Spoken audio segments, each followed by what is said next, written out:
Assalamualaikum warahmatullahi wabarakatuh. Selamat pagi Pak. Waalaikumsalam, Dok. Perkenalkan Pak, dengan saya Dr. Sakti yang bertugas pada pagi hari ini di klinik ini Pak. Jadi Pak, di sini saya akan melakukan anamnesis.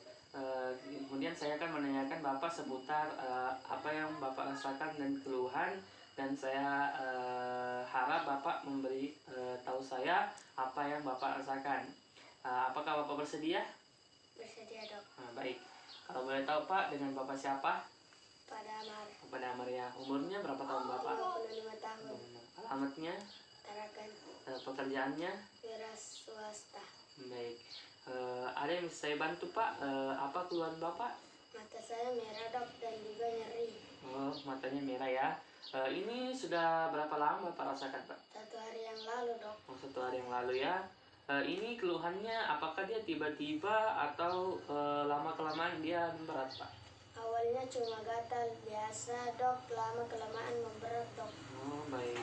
Kemudian di sini apakah ada kondisi yang memperberat dari keluhan Bapak? Tidak ada, Dok. Mata saya nyeri terus-menerus. Oh, baik. Apakah Bapak ada menggunakan obat-obat untuk mengobati keluhannya? Belum, Dok. Awalnya saya kira ini cuma iritasi biasa. Tapi lama-kelamaan penglihatan saya menurun, jadi saya ke dokter. Baik. Apakah keluhan ini sudah pernah Bapak alami sebelumnya Pak? Belum pernah, Dok. Belum pernah ya. Apakah ada keluhan matanya Bapak itu berair? Iya, Dok. Oh, Berair. Kalau mungkin di matanya Bapak pernah ada kayak kotoran lebih atau ada keluhan lain Pak? Iya, Dok, ada. Oh, baik. Untuk penglihatannya Bapak, apakah penglihatannya Bapak silau atau tidak? Silau, Dok. Silau ya. Apakah Bapak juga ada merasa ada yang mengganjal di matanya Bapak? Iya, Dok, seperti berpasir. Oh, baik. Apakah Bapak ada riwayat alergi makanan atau minuman? Tidak ada, Dok. Tidak ada juga di. Baik. Kemudian Bapak ada mual atau muntah? Tidak ada, Dok. Tidak ada ya. Kemudian Bapak ada tidak pernah riwayat menggunakan kacamata? Tidak ada, Dok. Tidak ada juga ya. Kemudian Bapak ada tidak menggunakan obat riwayat obat tetes mata dengan jangka yang panjang? Tidak ada, Dok. Tidak ada ya. Kemudian Bapak ada menderita penyakit-penyakit seperti hipertensi, kolesterol atau diabetes Pak? Tidak ada, Dok. Tidak ada juga ya. Kemudian di keluarganya Bapak ada tidak yang mengalami keluhan seperti ini? Tidak ada, Dok. Tidak ada juga ya. Baik. Mungkin ada yang Bapak mau tambahkan Bapak? Tidak ada, Dok. Oh, baik. Ya, baik Bapak ya. Saya ulangi Bapak. Bapak datang dengan keluhan mata merah, kemudian sudah dialami 1 hari yang lalu. Kemudian ini gejalanya memberat, kemudian ada nyeri, kemudian mata berair, kemudian ada kotoran berlebih, kemudian Bapak juga mengalami tidak ada buang muntah, dan tidak ada riwayat menggunakan obat-obat terdahulu. Baik Bapak, dari anamnesis yang sudah saya lakukan, saya curiga Bapak ini atau diagnosis banding yang dapat saya tentuin dari Bapak, yaitu ada keratitis, konjungtivitis, dan hematom subkonjungtiva dan skleritis. Namun di sini kita memerlukan lagi pemeriksaan penunjang agar kita dapat menentukan atau mendiagnosis penyakit apa yang Bapak rasakan, seperti pemeriksaan visus dan tes fluorescence. Apakah Bapak bersedia untuk melakukan pemeriksaan visus Bapak? Bersedia, Dok. Baik Bapak. Ya, baik Bapak, kita selanjutnya akan melakukan pemeriksaan visus, yang dimana kita ulangi Bapak ya, dengan Bapak siapa? Pak Damar. Pak Damar. Umurnya Bapak? 35 tahun. 35 tahun. Baik Bapak. Alat dan bahan yang kita gunakan untuk pemeriksaan visus sendiri adalah, yang pertama adalah ada trial lens, kemudian ada trial frame yang bisa di-adjust sesuai distansia pupil, kemudian ada penggaris, kemudian ada pen light, serta ada Snellen chart. Sekarang kita melakukan pemeriksaan yang pertama, itu pemeriksaan tajam penglihatan. Namun nanti cara menilai ini Bapak berdiri di jarak 6 meter atau 20 kaki dari Snellen chart. Kemudian sebelum itu kita melakukan dulu pemeriksaan visus atau mengukur, sebelum kita melakukan penglihatan visus, kita mengukur dulu jarak pupil kedua mata Bapak untuk penglihatan jauh dan penglihatan dekat. Apakah Bapak bersedia? Bersedia. Baik Bapak. Bapak silakan melihat jari saya yang sebelah sini Bapak. Ya baik. Kemudian Bapak bisa melihat yang sebelah sini Bapak. Ya baik. Coba Bapak bisa melihat lagi Bapak. Baik. Dari pengukuran jarak pupil, kita mendapatkan bahwa distansia pupil Bapak itu 60 Bapak. Baik. Kemudian selanjutnya kita akan melakukan pemeriksaan Snellen chart. Kemudian Bapak nanti saya arahkan untuk ke arah Snellen chart. Baik Bapak, silakan Bapak bersedia di jarak 6 meter dari Snellen chart. Baik Bapak. Pak, kita lanjut pada pemeriksaan visus mata Bapak. Yang pertama itu VOD pada mata kanan. Baik Bapak, bisa Bapak sebutkan bagian yang saya tunjuk ya.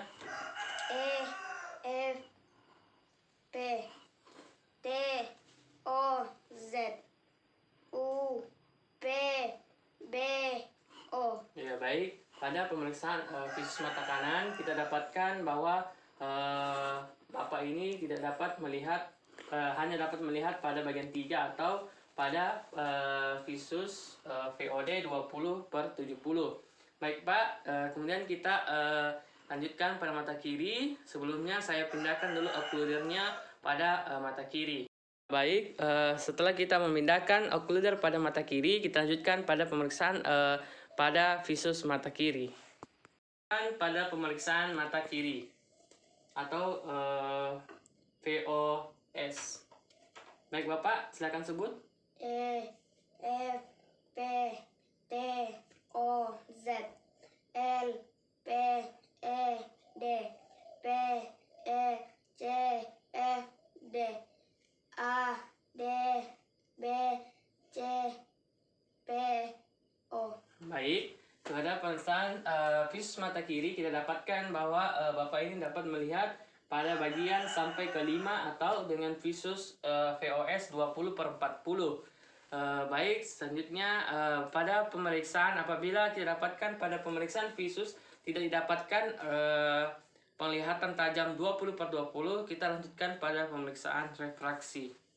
Untuk selanjutnya kita melakukan interpretasi visus, yang mana kita lakukan untuk visus mata sebelah kanan kita dapatkan 20/70.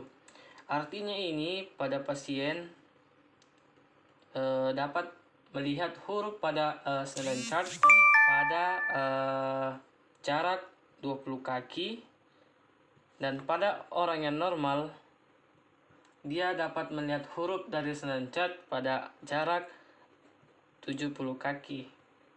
Kemudian untuk visus mata kiri kita dapatkan 20/40, di mana kita dapatkan pada pasien dapat melihat huruf pada Snellen chart dengan jarak 20 kaki, dan pada orang normal dapat melihat huruf yang sama pada jarak 40 kaki. Kemudian apabila pasien tidak dapat membaca huruf paling besar pada Snellen chart, maka kita lanjutkan dengan counting finger. Kemudian misalnya kita mendapatkan counting finger 1/60, itu tandanya pasien dapat melihat jari dengan jarak 1 meter.